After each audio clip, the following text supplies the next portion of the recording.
Hello and welcome to Chat DPS. In this week's thrilling installment, Robert and I, Nick Lovell, will be discussing Apple removing advanced data protection for its services in the UK.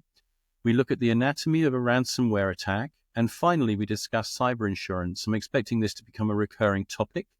More to follow, but keep with me.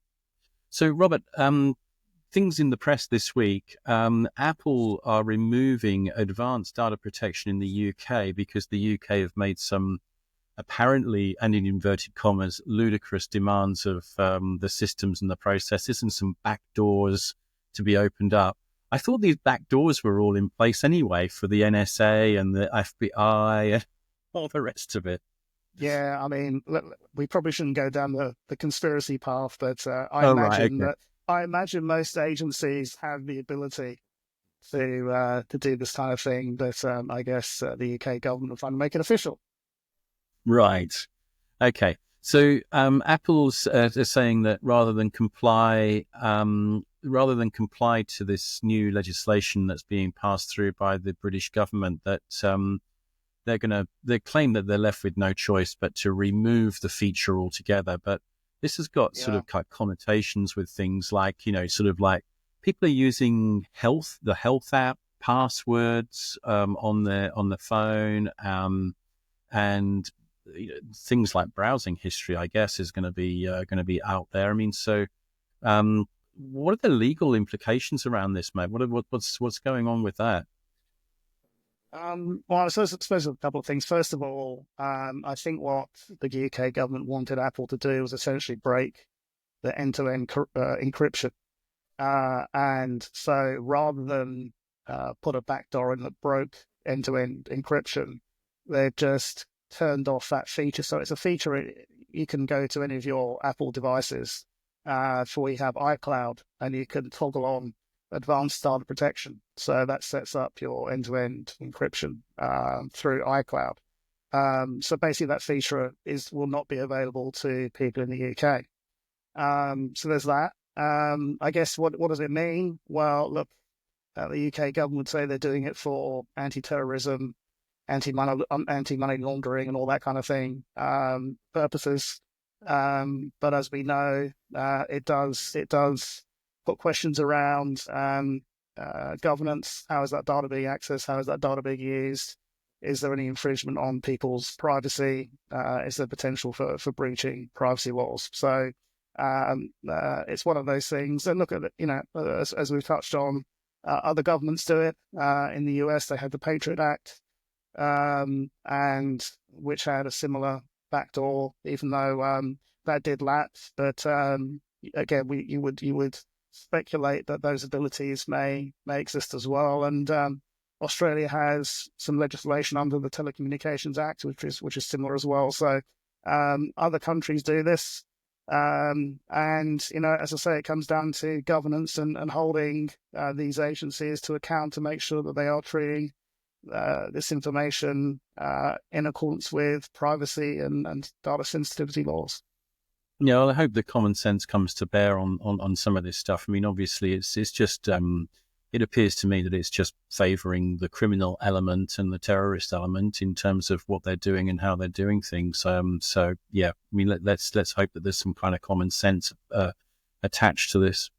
I guess the next article that really sort of took our fancy this week was around. There was a great article in CyberDaily.au about the anatomy of a ransomware attack, and they're saying that there was a ransomware attack that was actually caught in the act, as it were, and they think it was this organization called Black Basta.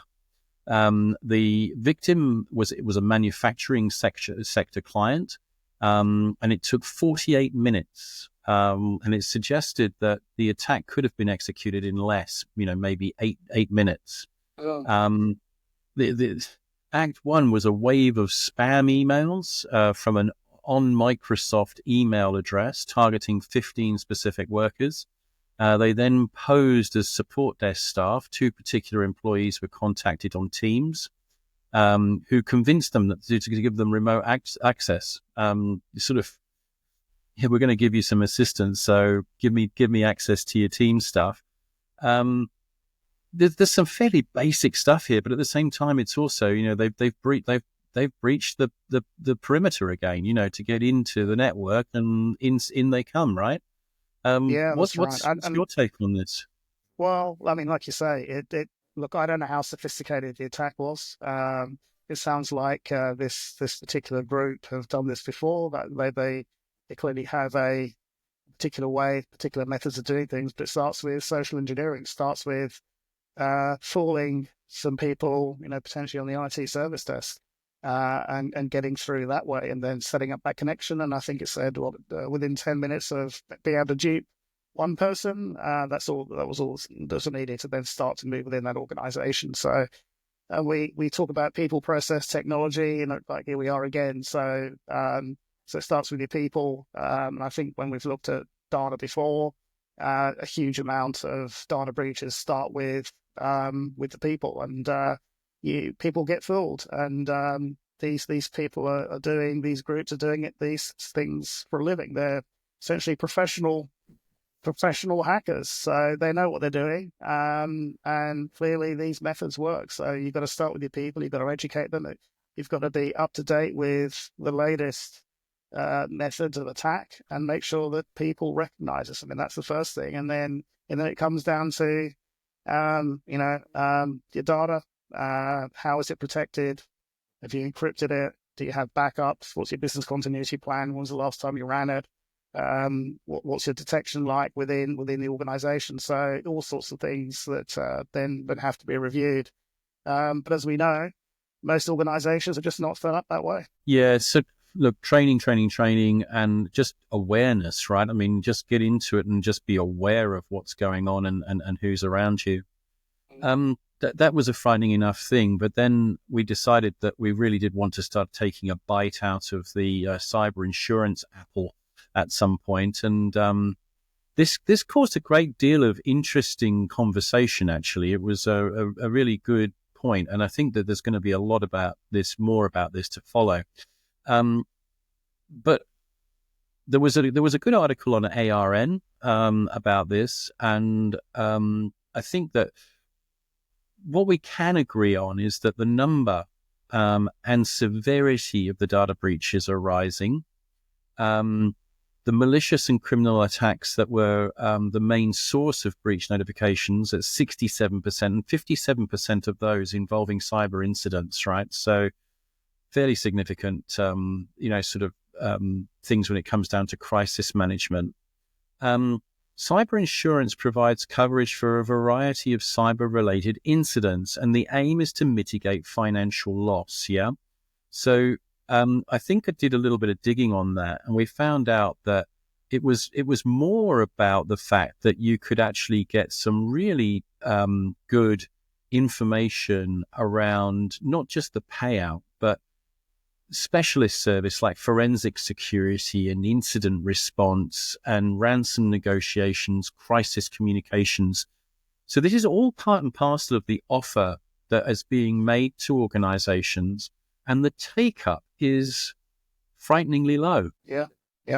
I mean, I think this our conversation started because there was an article I think you saw that was published recently, and it was focused on zero trust, and basically saying that insurance was being treated like a crutch, and maybe not particularly being, I guess, taken seriously by organizations, or organizations being complacent around using insurance as a crutch, as opposed to looking at people, process, technology, zero trust being one method. And look, touching back to what we just talked about with that ransomware attack, if proper privileges were in place when that attacker got in, then they may not have been able to negotiate their way through the various systems of that organization if things have been locked down more tightly. So zero trust and really sort of checking privileges is clearly one method you can look at.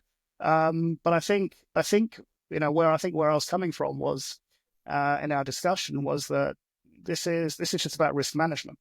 And organizations need to seriously look at risk management and look at it from a data breach cybersecurity point of view. And insurance is one of those options. I mean, I don't know about you, but I've spoken to a number of small to medium enterprises who think, well, we put all our information in the cloud with whoever it might be, Azure, AWS. We've turned down on our basic license for Defender, again, or whatever it might be, and we're good. And they don't have to do anything else. But clearly, you need a proper risk management assessment. You need to make sure that you're doing as much as you can for the business to protect the data. And we've talked about all those various methodologies. And it might be that as part of your risk mitigation, you should be looking at a standalone cyber insurance policy. So you might have business interruption, but a standalone policy, like you say, will give you other things. And forensics, PR, loss of profit, potentially. And in engaging with one of those insurers, you start a dialogue, because they're not just going to give you a policy without understanding your system, and they're going to want you to meet certain standards. So whether that's like it's ISO 27001 or Essential 8, they're going to want to see that you're taking security seriously. They're not just going to write you a policy, and so that also almost like forces you to take on certain internal projects and spends to be able to bring up your compliance levels. So we can probably do a very long episode on insurance. So we kind of touched on it in our discussion, but I think there's many layers to this. Yeah, and I think the thing that was sort of I was learning as I was reading some of this stuff, and I mean, it seems that some organisations are taking the view, look, I've got public liability insurance that'll cover me. And it really doesn't, I mean, there's some very specific parts, and they're excluding the cyber parts of it now because there is a specific cyber insurance ability. Companies just do not know. So I guess the answer here is, look, guys, if you don't know, get somebody in that actually, can give you some guidance at a board level to, give you some insight into what the potential problems or footfalls may be. And how prepared do you actually need to be, right? Yeah, and I think we talked about it maybe last week, maybe previous weeks. I think the average cost of a data breach, cybersecurity incident is over $4 million now. So these are significant events, long-lasting events, which can triple a business and potentially put it out of business altogether. Yeah, and that's something that we don't want to ever see. The final point there was the fact that, quite clearly some of the smaller end of town customers were actually relying upon their IT provider and not going to a specialist firm to talk about security. And security is a very different discipline to IT. It's just maybe the lines are getting blurred a little bit. Yeah, I think, again, you have to be careful about outsourcing the risks. So you might have a managed service provider. I think that's what they were kind of you don't outsource risk. And they may have some professional indemnity, but it may not give you coverage. And that's, again, it's a very long road to sue the MSP for negligence, essentially, and take them on in terms of the professional indemnity policy. So it's I think you've got to be looking around own organisation first before you start trying to rely on the insurance policies of other organisations. Precisely. Robert, on that note, that was an exciting episode of Chat DPS. Thank you for joining me again, and looking forward to catching up with you again next week.